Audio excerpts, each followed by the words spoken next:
313 জনের সঙ্গে আমরা পারলাম না। এই যে একটা রাগ ক্ষোভ, এবারে তারা প্রথম কারণ হয়ে দাঁড়ালো যে তাদের বদরের যুদ্ধে আমাদের প্রতিশোধ নিতে হবে। বদরের যুদ্ধে প্রতিশোধ নিতে হবে, এটা প্রথম কারণ। 2 নম্বর কারণ, তাদের মনের মধ্যে ক্ষোভ জাগলো যে আমরা পরাজিত হয়েছি। পরাজিত কি হয়েছে? পরাজিত হয়েছিল বদরের প্রান্তে, কারণ 70 জন নিহত হয়েছিল আর 70 জন বন্দী হয়েছিল। মুসলমানরা মাত্র স্নান বরণ করেছিল। এই যে মক্কার লোকেরা কুরাইশ বংশের সহ অন্যান্য কুরাইশ লোকেরা যখন মক্কা ফেরত চলে গেল, তারা অত্যন্ত দৃঢ়দর্শী আবু সুফিয়ান যে স্বর্ণমুদ্রা অন্যান্য অস্ত্র সংগ্রহ করে এসেছিল, কিন্তু বদরের যুদ্ধে আবু সুফিয়ান নেতৃত্ব দেয়নি। এবং তারা চিন্তা করলো আবু জেহেল সহ যত নেতা ছিল, আবু সুফিয়ান ছাড়া সব কিন্তু নিহত হয়েছে বদরের প্রান্তে। আবু সুফিয়ান কুরাইশের সমস্ত লোকদেরকে একত্রিত করল, 3000 সেনাবাহিনী অন্যান্য অস্ত্র সহ তারা ঘোষণা দিল যে আমরা 3000 সেনাবাহিনী মুহাম্মদ সাল্লাল্লাহু আলাইহি সাল্লামকে দুনিয়া থেকে ছেড়ে বিদায় করে দেব, মদিনায় দাফন করে দেব, এটাই তাদের আশা আকাঙ্ক্ষা। এমন সময় নবী করিম সাল্লাল্লাহু আলাইহি ওয়াসাল্লামের চাচা আব্দুল্লাহ ইবনে আব্বাস রাদিয়াল্লাহু তাআলা মদিনা থেকে চলে গেলেন। প্রায় আব্দুল্লাহ ইবনে আব্বাস রাদিয়াল্লাহু তাআলা চিঠি পেয়ে নবী করিম সাল্লাল্লাহু আলাইহি ওয়াসাল্লাম সমস্ত সাহাবায়ে কেরামকে ডাকলেন যে মক্কার লোকেরা তো আবার মদিনায় আক্রমণ করবে, তারা প্রস্তুতি গ্রহণ করছে। সমস্ত সাহাবায়ে কেরাম একত্রিত ঘোষণা করল যে আমরা সবসময় প্রস্তুত রয়েছে। রাসূলুল্লাহ নবী করিম সাল্লাল্লাহু আলাইহি ওয়াসাল্লাম বললেন, তাহলে আমরা মদিনার মধ্যে থেকে যুদ্ধ করব না মদিনার বাইরে? আনসার সাহাবায়ে কেরাম বলল, ইয়া রাসূলুল্লাহ ইয়া হাবিবাল্লাহ, আমরা সবাই মদিনার মধ্যে যুদ্ধ করতে চাই। কিন্তু মুহাজির তারা বলল না, এটা কাবার সত্য, এটা আমরা সহ্য করব না, আমরা সবাই মদিনার বাইরে গিয়ে যুদ্ধ করব।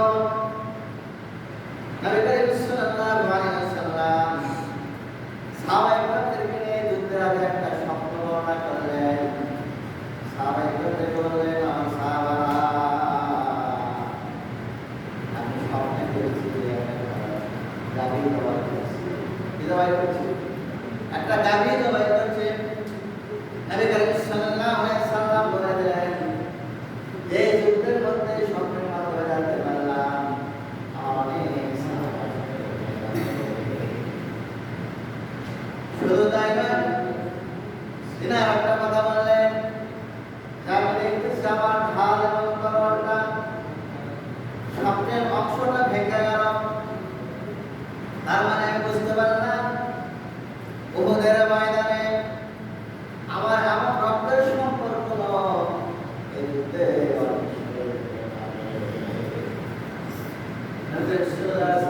স্বপ্নের দাবিটা, এই স্বপ্নের ব্যাপারটা সাহাবায়ে কেরাম থেকে বর্ণনা করেন। নবী করিম সাল্লাল্লাহু আলাইহি ওয়াসাল্লাম এর সঙ্গে ছিল 1000 সৈন্যবাহিনী। কতজন? 1000 সৈন্যবাহিনী যখন নিয়ে প্রস্তুতি গ্রহণ করলেন, আব্দুল্লাহ ইবনে রাসূল মুনাফিক ছিল মদিনার মুখে, মুনাফিকের লিডার। এই মুনাফিকের লিডার তার সঙ্গে 300 জন মুনাফিক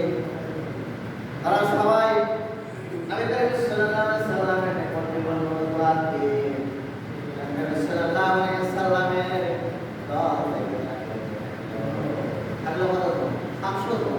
কতজন? 700 জন সাহাবায়ে কেরাম। কারণ মদিনার মধ্যে আব্দুল্লাহ বিন উবাই ইবনে সুলুল তিনি কিন্তু জুব্বা টুপি আলানো নবী করিম সাল্লাল্লাহু আলাইহি ওয়াসাল্লাম সামনে ইমামতি করতেন। আর পিছনে তিনি কি করতেন? নামাজ পড়েছিলেন।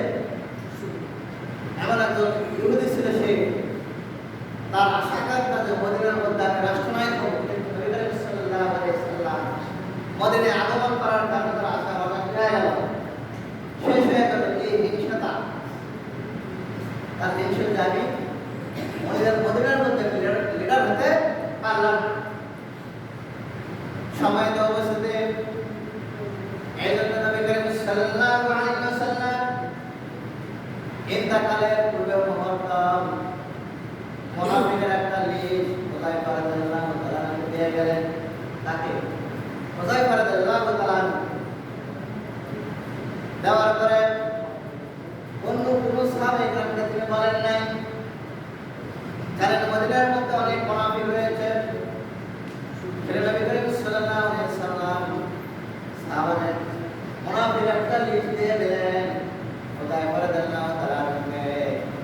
ওমর রাদিয়াল্লাহু তাআলা দু চোখের পানি ছেড়ে বললেন, হুজুর এই মুনাফিকের লিস্টের মধ্যে দেখেন তো আমার নাম আছে। চিন্তা করা যায়, তিনি অর্থধানের খলিফা, জান্নাতের সার্টিফিকেট পাইলেন তিনি বললেন হুযায়ফা চোখের পানি ছেড়ে দিয়ে বললেন, জানো তো নবী করিম সাল্লাল্লাহু আলাইহি ওয়াসাল্লাম যে তোমাকে একটা মুনাফিকের লিস্ট দিয়ে গেছে, এখানে কি আমার নাম আছে কিনা? সার্টিফিকেটে কথা নয়, যদি থেকে থাকে তাহলে আমি মুনাফিকের নেফাক থেকে আমি কি হবো? বিরত থাকবো। বলেন সুবহানাল্লাহ, সুবহানাল্লাহ।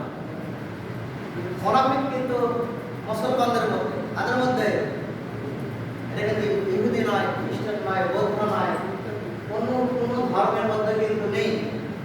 আমাদের মধ্যে রয়েছে আমাদের ভাই, আমাদের আত্মীয় স্বজন। কারণ তারা মুখে একটা বলে, অন্তরে আর একটা বলে। এরকম লিডার ছিল আব্দুল্লাহ বিন উবাই ইবনে সুলুল, যিনি নবী করিম সাল্লাল্লাহু আলাইহি ওয়াসাল্লামের সাথে তার পিছনে তিনি জুব্বা টুপি পাগড়ি পরে 5 ওয়াক্ত নামাজ পড়েছিলেন। এরকম মুনাফিক আমাদের সমাজের মধ্যে আছে না কিনা? নাই। তাদের আচার আচরণ, কথাবার্তা দেখে আপনারা বুঝতে পারবেন ইসলামের সঙ্গে তাদের সঙ্গে আমাদের মধ্যে রয়েছে সাংঘর্ষিক রয়েছে। সময় দেওয়া অবস্থাতে আব্দুল্লাহ বিন উবাই ইবনে সুলুল নবী করিম সাল্লাল্লাহু আলাইহি ওয়াসাল্লামের সামনে অনেক দাবি করেন, উহুদের ময়দানে তাকে কত 700 জন। নবী করিম সাল্লাল্লাহু আলাইহি ওয়াসাল্লাম এই উহুদের ময়দানে সাহাবায়ে কেরামদেরকে তিনি বক্তব্য দিচ্ছিলেন, নসিহত করছিলেন। দেখো বদর প্রান্তরে আল্লাহ রাব্বুল আলামিন আমাদেরকে সিদ্ধান্ত করেছেন বিদায়, আমরা বিদায় লাভ করেছি, কিন্তু আমরা এখন উহুদের ময়দানে নতুন একটা টেকনিক আমরা অবলম্বন করব। যেহেতু মক্কা দক্ষিণ দিকে হচ্ছে মদিনায়, তাহলে নবী করিম সাল্লাল্লাহু আলাইহি ওয়াসাল্লাম এমন একটা স্থানে অবস্থান করলেন যে কুরাইশ বংশের 3000 সেনাবাহিনীর পিছনে তিনি অবস্থান নিলেন। মধ্যে 3000 সেনাবাহিনী মক্কা কুরাইশ বংশের লোকেরা, তারপরে হচ্ছে মদিনা, মধ্যে কি করলো? কুরাইশ বংশের সেনাবাহিনীরা বলেন। আর রোমান একটা পর্বত ছিল, এই পর্বতে 50 জন সাহাবায়ে কেরামকে নবী করিম সাল্লাল্লাহু আলাইহি ওয়াসাল্লাম তীরন্দাজ বাহিনী নিযুক্ত করলেন। নিযুক্ত করে বললেন যে আমাদের জয় হোক পরাজয় হোক, কোন অবস্থাতে তোমরা এই স্থান ত্যাগ করবে না, এটা আমার হুকুম নির্দেশ। কারণ এটা এমন একটা বিপদ ছিল, এই পথে যদি শত্রুরা আক্রমণ করে তাহলে সরাসরি আমার কাছে চলে আসবে। এমন একটা স্থানে নবী করিম সাল্লাল্লাহু আলাইহি ওয়াসাল্লাম অবস্থান সমাহিত অবস্থাতে এমন একটা স্থানে নবী করিম সাল্লাল্লাহু আলাইহি ওয়াসাল্লাম অবস্থান করলেন। মাত্র 700 সাহাবায়ে কেরাম, তার মধ্যে তীরন্দাজ বাইরে আছে 50 জন। 650 জন সাহাবায়ে কেরামদেরকে নবী করিম সাল্লাল্লাহু আলাইহি ওয়াসাল্লাম নসিহত করলেন, তোমরা সবাই কাফেরের সংখ্যা থেকে তোমরা বিস্মিত হবে না। তাদের সংখ্যা নবী করিম সাল্লাল্লাহু আলাইহি ওয়াসাল্লাম ভালো করে জানেন। মুসলমানের সংখ্যাতে বিজয় লাভ হয় না, হয় নাকি? নবী করিম সাল্লাল্লাহু আলাইহি ওয়াসাল্লামের কতগুলো যুদ্ধ হয়েছে, সমস্ত যুদ্ধের ক্ষেত্রে নবী করিম সাল্লাল্লাহু আলাইহি ওয়াসাল্লামের সৈন্যবাহিনীর নাম ছিল মুশরিক ইহুদি সৈন্যবাহিনী। সমস্ত যুদ্ধের ক্ষেত্রে একই অবস্থা হয়েছে। সময় দেওয়া অবস্থাতে নবী করিম সাল্লাল্লাহু আলাইহি ওয়াসাল্লাম তীরন্দাজ বাহিনী তখন দায়িত্ব পালন করেছিল। এদিকে আবু সুফিয়ানের নেতৃত্বে 3000 সেনাবাহিনীর প্রধান ছিল খালিদ ইবনে ওয়ালিদ। খালিদ ইবনে ওয়ালিদ তিনি এখনো ইসলাম গ্রহণ করেন নাই, পরবর্তীতে ইসলাম গ্রহণ করেছিল সে। তিনি তার জীবনে যতগুলো যুদ্ধ করেছিল মুসলমানদের পক্ষে এবং বিপক্ষে, খুব তীক্ষ্ণ বিরিয়ান সে ছিল। কোন যুদ্ধে সে পরাজিত হতে পারে, এত সে শক্তিশালী বুদ্ধিমান ছিল। সময় অবস্থাতে প্রথম অবস্থায় নবী করিম সাল্লাল্লাহু আলাইহি ওয়াসাল্লামের যুদ্ধের ময়দানে এমন ভাবে যখন সাহাবায়ে কেরাম 3000 সেনাবাহিনীর পক্ষে যখন লড়াই শুরু হয়ে গেল, 3000 সৈন্যবাহিনী তারা পালাতে বাধ্য হলো মুসলমান আক্রমণে। এমন ভাবে তাদেরকে আক্রমণ করলো, তারা অনেক লোক শহীদ হয়ে গেল এবং তারা নিহত হলো মুশরিকরা। প্রথম অবস্থায় দেখলো যে মুসলমানরা আক্রমণে উহুদের ময়দানটা ফাঁকা, 108 নেই, তারা পলায়ন করেছে, তারা কেউ নেই। কিন্তু রোমান পর্বতে যে তীরন্দাজ বাহিনী 50 জন নবী করিম সাল্লাল্লাহু আলাইহি ওয়াসাল্লাম রেখে দিলে, তারা দেখলো যে সেখানে যেহেতু আমরা যুদ্ধ জয়লাভ করেছি, এখন আমরা কেউ নেই মুশরিকরা, তাহলে আমরা যুদ্ধলাভ যে সম্পদ রয়েছে এগুলো আমরা সংগ্রহ করি। আমার বন্ধুগণ, 1 নয় 2 নয় 50 জনের মধ্যে প্রায় 38 জন চলে গেল, মাত্র 12 জন থাকলো। আব্দুল্লাহ ইবনে জুবাইরের নেতৃত্বে তিনি বললেন, দেখো নবী করিম সাল্লাল্লাহু আলাইহি ওয়াসাল্লাম আমাদের হুকুম দিয়েছে, তোমরা কেউ যাবে না, আমাদের জয় হোক পরাজয় হোক এখানে অবস্থান করতে হবে। কিন্তু তার কথা কেউ শুনল না। মাত্র 10-12 জন সাহাবায়ে কেরাম সেখানে অবস্থান করলো। কিন্তু দেখলো খালিদ ইবনে ওয়ালিদ যেহেতু মুশরিকদের লিডার ছিল, তিনি লক্ষ্য করলো যে গৃহবন্দী মাত্র অল্প সংখ্যক লোক সেখানে অবস্থান করছে, এটা আমাদের জন্য সুযোগ, পিছন থেকে আক্রমণ করতে হবে। খালিদ ইবনে ওয়ালিদ তার নেতৃত্বে তিনি পিছন থেকে যখন আক্রমণ করা শুরু করে দিল, এমন অবস্থায় মুসলমানরা অত্যন্ত হতভম্ব হয়ে গেল যে শত্রু তো আমাদের পিছনে রয়েছে, সামনে নেই, এটা কোন অবস্থার মধ্যে আমরা পড়ে গেলাম। যুদ্ধ করতে করতে এক পর্যায়ে মুসলমানরা হতভম্ব হয়ে গেল, মুসলমানরা পালাতে শুরু করে দিল। কেউ কারো সঠিকভাবে লক্ষ্য করে তীর মারতে পারছিল না। এমন সময় উহুদের ময়দানে নবী করিম সাল্লাল্লাহু আলাইহি ওয়াসাল্লাম থেকে মুশরিকরা যখন চতুর্দিকে ঘিরে ফেলল, সাহাবায়ে কেরাম মাত্র 7 জন সেখানে অবস্থান করেছিলেন।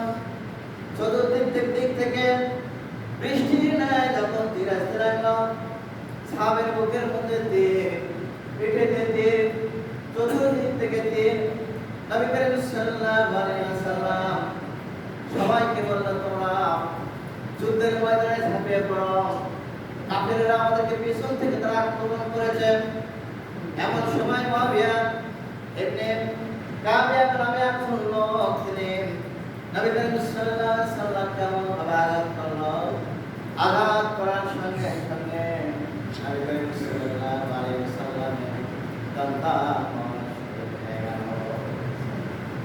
দুটি দাঁত শহীদ হয়ে গেল। মালিক বিন সিনান নবী করিম সাল্লাল্লাহু আলাইহি সাল্লামের পাশে ছিলেন। মালিক বিন সিনান দেখলেন নবী করিম সাল্লাল্লাহু আলাইহি সাল্লামের মুখ থেকে রক্ত ঝরছে, দেহ মোবারক থেকে রক্ত ঝরছে। পাশে গিয়ে ডাকতে বলে, ইয়া রাসূলুল্লাহ, ইয়া হাবিবাল্লাহ, আপনার দেহ মোবারক থেকে আমি এক বিন্দু রক্ত মাটিতে পড়তে দেব না। মুখে মুখ থেকে শরীরের উপরে রক্ত ঝরতে শুরু করে দিল। থুতুতে মুখ লেগে রক্ত পান করতে শুরু করে দিল। নবী করিম সাল্লাল্লাহু আলাইহি সাল্লাম বলেন, মালিক বিন সিনান, তুমি আমার রক্ত পান করছো কেন? রক্ত পান করা হারাম। রক্ত পান করা কি? রক্ত পান করা হারাম। মালিক বিন সিনান বলে, ইয়া রাসূলুল্লাহ, ইয়া হাবিবাল্লাহ, আমার জীবনে এক ফোঁটা রক্ত থাকতে আপনার শরীরে এক ফোঁটা রক্ত জমিনে আমি পড়তে দেব না, সমস্ত রক্ত আমি পান করবো। নবী করিম সাল্লাল্লাহু আলাইহি সাল্লাম বলে, মালিক বিন সিনান, তুমি যে আমার রক্ত পান করছো, তুমি জেনে রাখো, যে রক্ত আমার শরীরের রক্ত তোমার দেহের মধ্যে প্রবেশ করেছে, তোমার জন্য জাহান্নাম হারাম হয়েছে। নবী করিম সাল্লাল্লাহু আলাইহি সাল্লাম রক্ত পান করেছিল। রক্ত পান করার কারণে নবী করিম সাল্লাল্লাহু আলাইহি সাল্লাম বলেছিলেন, তোমার জন্য জাহান্নাম হারাম। এটা মহব্বত আর ভালোবাসায় কি করেছিল? সে করেছিল, পান করেছিল।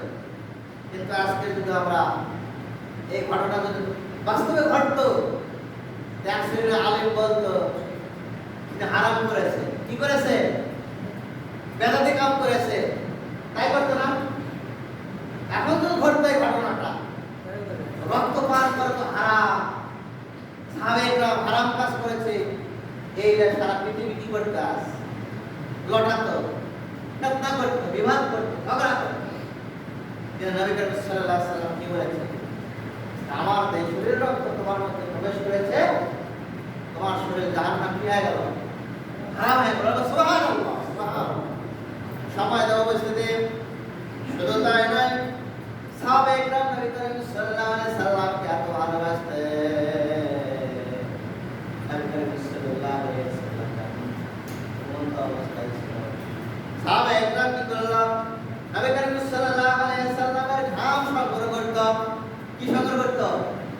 ঘাম সংগ্রহ করত। ঘাম সংগ্রহ করে তারা আদর হিসেবে ব্যবহার করতে পারে। সুবহানাল্লাহ। কি ব্যবহার করত? আর আমাদের ঘাম দুর্গন্ধ, আমাদের শরীরের ঘাম কি দুর্গন্ধ, আর নবী করিম সাল্লাল্লাহু আলাইহি সাল্লামের ঘাম সুগন্ধ। বলে সুবহানাল্লাহ, সুবহানাল্লাহ। শুধু তাই নয়, নবী করিম সাল্লাল্লাহু আলাইহি সাল্লাম যে রাস্তা দিয়ে হেঁটে যেতেন, সেই রাস্তা সুগন্ধ বের হতো। সুবহানাল্লাহ। সাহাবায়ে বুঝতে পারত যে এই রাস্তা দিয়ে নবী করিম সাল্লাল্লাহু আলাইহি সাল্লাম কি করেছে? হেঁটে গেছে। বলে সুবহানাল্লাহ। সময় তো উপস্থিতি এমন অবস্থায় নবী করিম সাল্লাল্লাহু আলাইহি সাল্লামকে যখন মাবিয়া কাবিয়ার যখন এই মুশরিকটা পাথর মারার কারণে নবী করিম সাল্লাল্লাহু আলাইহি সাল্লাম যখন বেহুশ পড়ে গেলেন জমির মধ্যে, তখন করে দেওয়ার কারণে আকাশ বাতাস এমন ভাবে কাঁপতেছিল, পাহাড় কাঁপতেছিল, জমিন কাঁপতেছিল, চাঁদ সূর্য কাঁপন শুরু হয়ে গেল। নবী করিম সাল্লাল্লাহু আলাইহি সাল্লামের শরীরে আঘাত করল। এমন মুশরিক বাহিনী আল্লাহ রাব্বুল আলামিন কারণ আমাদের যে সবচেয়ে বেশি ভালোবাসেন কে? আল্লাহ। কে? আল্লাহ বেশি আমাদের কে ভালোবাসেন, যার কারণে হাবিবুল্লাহ উম্মত দিয়েছেন। বলেন সুবহানাল্লাহ। সবাই তো উপস্থিতি নবী করিম সাল্লাল্লাহু আলাইহি ওয়াসাল্লাম ব্যবসা করে দেওয়ার কারণে এই কামিয়া কাজ করলো। একটা গুজব ছড়িয়ে দিল যে মুহাম্মদ হত্যা হয়েছে, নিহত করেছি। একটা গুজব ছড়িয়ে দিল। সাহাবায়ে কেরাম হতভম্ব হয়ে গেল। কেউ পালাতে শুরু করলো, কেউ বাড়িতে যাওয়ার জন্য ইচ্ছা পোষণ করলো, কেউ বা ঠিক করলো না যে যুগের মধ্যে নবী করিম সাল্লাল্লাহু আলাইহি সাল্লাম থাকবে না, এই যুগে আমরা থাকতে পারি না। এমন ভাবে মদিনার মহিলারা যখন শুনলো নবী করিম সাল্লাল্লাহু আলাইহি সাল্লাম ইন্তেকাল করেছেন, মদিনার মহিলারা রাস্তা নেমে আসলো, শিশুগুলো নেমে আসলো, বৃদ্ধরা নেমে আসলো, পুরা মদিনার মধ্যে কান্নার রোল পড়ে গেল। সময় তো উপস্থিতি, শুধু তাই নয়, উহুদের ময়দানে সাহাবায়ে কিরামরা কান্নাকাটি শুরু করে দিল। এমন সময় হযরতে হামজা রাদিয়াল্লাহু তাআলা আনহু বাসর রাত ছিল, কিসের রাত? বাসর রাত ছিল। এমন সময় মদিনার মধ্যে কেউ নামাজ পড়লো, নবী করিম সাল্লাল্লাহু আলাইহি সাল্লাম আর যুগের মধ্যে না। নবী করিম সাল্লাল্লাহু আলাইহি সাল্লাম উহুদের ময়দানে শহীদ হয়েছেন। হযরতে হামজা রাদিয়াল্লাহু তাআলা টেনশনের মধ্যে পড়ে গেলেন, গোসল করবো না যুদ্ধের ময়দানে চলে যাব।